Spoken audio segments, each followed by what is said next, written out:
Sure. So the big change we made in our 2016 show was we actually really wanted to create more of a unified experience on the show floor.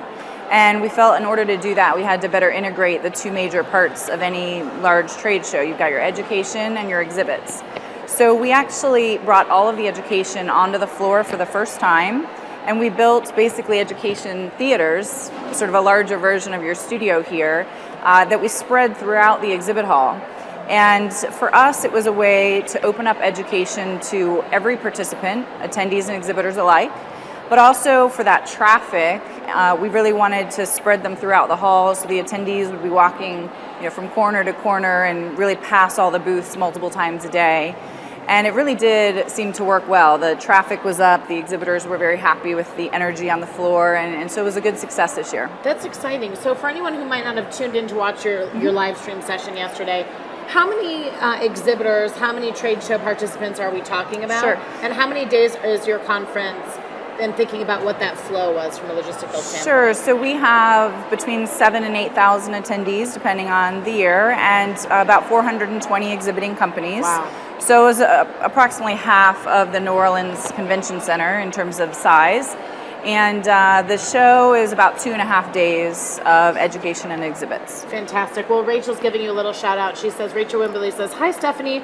Very cool all that Wind Power has done to stay agile." Thank with you. Show. Really cool stuff. Yeah. All right. Were there any surprises in the implementation that you did with your show last year? Changes that you made? Any surprises along the way?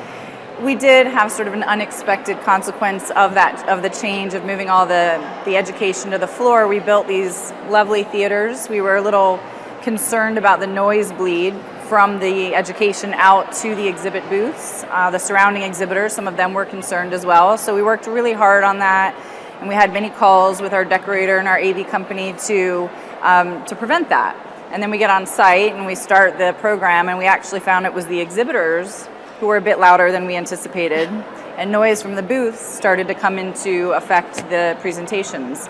So it was not a big problem, but it was certainly not an expected outcome that we will be certainly perfecting in 2017. It's so interesting, and I think that is where the challenge of open space learning environments come in. There's something so valuable about those blended environments, but noise bleed can always be a consequence, and a great example of you all did everything humanly possible, if you will, to anticipate what that challenge would be and still have learnings and outcomes. Sure. It's actually one of the reasons why in this studio we use this type of microphone, for instance, because if you could be sitting in the studio, there's tremendous amount of noise at times behind us, and folks are able to really hear us. So lots of exciting stuff. Well, again, such a great work that you're doing, and really appreciate your sharing that with us this year. And absolutely, again, welcome for your first time at PCMA. Thank you very much. All right, Sarah.